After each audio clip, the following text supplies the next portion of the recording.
হে everyone, আসসালামু আলাইকুম। আজকে আপনাদের জন্য নিয়ে আসলাম চিংড়ি মাছ দিয়ে মটরশুঁটি শাকের ঝোলের রেসিপি।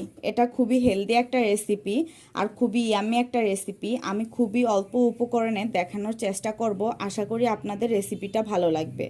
তো চলুন আমরা মূল রেসিপিতে চলে যাই। মটরশুঁটি দিয়ে চিংড়ি মাছের ঝোল রান্না করার জন্য আমাদের যা যা লাগছে তা হচ্ছে, এখানে নিয়েছি মটরশুঁটির শাক। মটরশুঁটির শাকটাকে ভালো করে ধুয়ে পরিষ্কার করে নিয়েছি।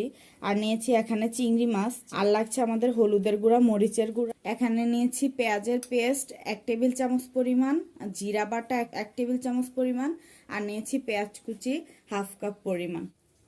এখন চুলায় একটা প্যান দিয়ে দিলাম। প্যানটা গরম হয়ে গেছে। এখন পর্যাপ্ত পরিমাণ তেল দিব। তেলটা গরম হয়ে গেছে। এখন এর মধ্যে পেঁয়াজ কুচি দিয়ে দেব।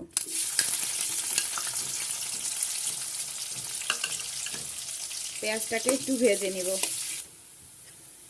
এই তো পেঁয়াজটা ভেজে নিলাম কিছুক্ষণ। এটার কাঁচা গন্ধটা চলে গেছে। এখন আমরা এর মধ্যে পেঁয়াজের পেস্ট আর জিরার পেস্ট দিয়ে দেব।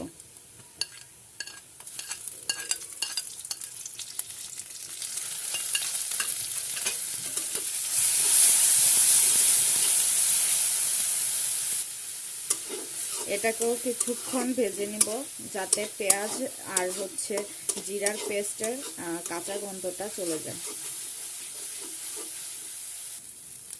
এটা আমাদের কিছুক্ষণ ভাজা হয়ে গেছে। এখন এতে সামান্য পরিমাণ পানি দিব।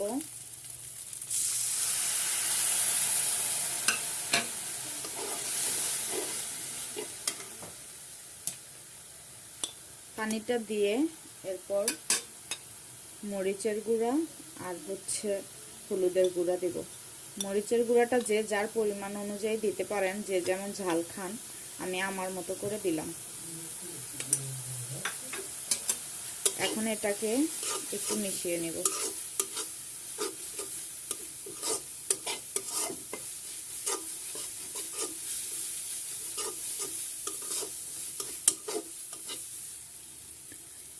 এখন চিংড়ি মাছগুলো দিয়ে দেব।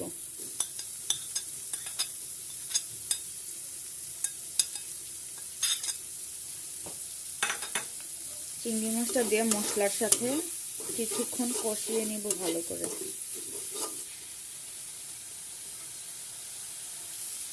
এখন দিয়ে দিলাম স্বাদ মতো লবণ।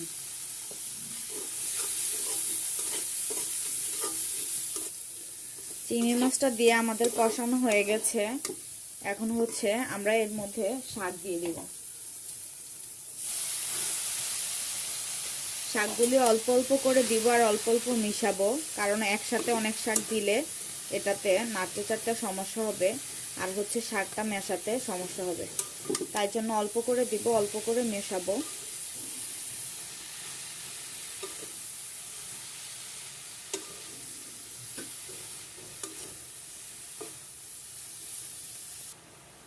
এতে সব শাকগুলো দিয়ে দিয়েছি। এখন এটাকে 1-2 মিনিটের জন্য ঢেকে দেব। এখন 1 মিনিট 2 মিনিটের মতো হয়ে গেছে। ঢাকনাটাকে উঠিয়ে নিলাম। দেখুন শাকটা থেকে পানি ছেড়ে দিয়েছে।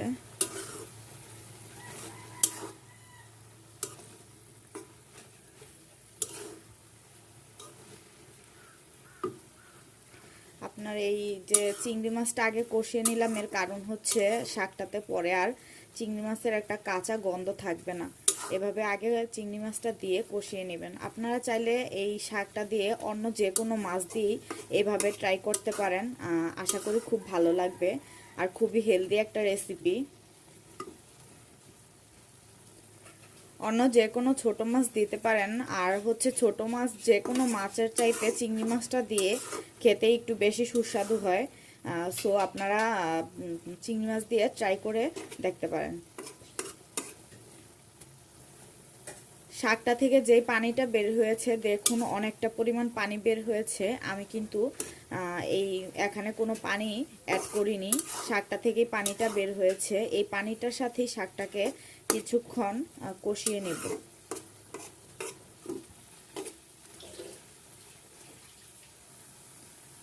শাক থেকে যে পানিটা উঠেছিল সেটা শুকিয়ে নিলাম। এখন আমি এতে পর্যাপ্ত পরিমাণ পানি দিয়ে দেব। আপনারা চাইলে এটাকে শুকনা শাক হিসাবেও খেতে পারেন। আমি এটাকে ঝোল বানাচ্ছি তাই পানি অ্যাড করলাম। আর যদি আপনারা শাক হিসেবে খেতে চান ঝোল ছাড়া, তাহলে শাকের পানিটা শুকিয়ে তখন নামিয়ে নিলেই হয়ে যাবে। এখন এতে কিছু ধনেপাতা কুচি দিয়ে দেব।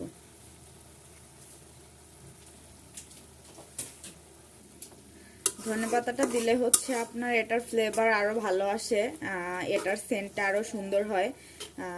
যারা ধনেপাতা বেশি পছন্দ করেন তারা দিতে পারেন, আর যারা ধনেপাতা ফ্লেভার পছন্দ করেন না তারা এটাকে স্কিপ করতে পারেন।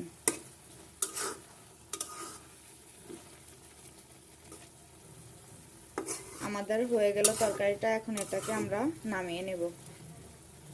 মটরশুঁটি শাক দিয়ে চিংড়ি মাছের ঝোলটাকে নামিয়ে নিলাম।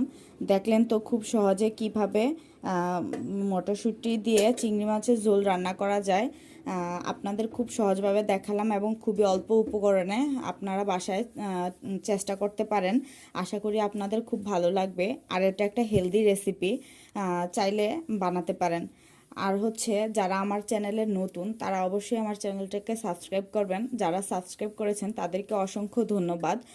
আমার রেসিপিটা কেমন লেগেছে তা অবশ্যই কমেন্ট করে জানাবেন। আর আপনারা কোন ধরনের রেসিপি চাচ্ছেন সেটা কমেন্টে জানাবেন। আমি আশা করি আপনাদের কমেন্টে রিপ্লাই দেওয়ার চেষ্টা করব।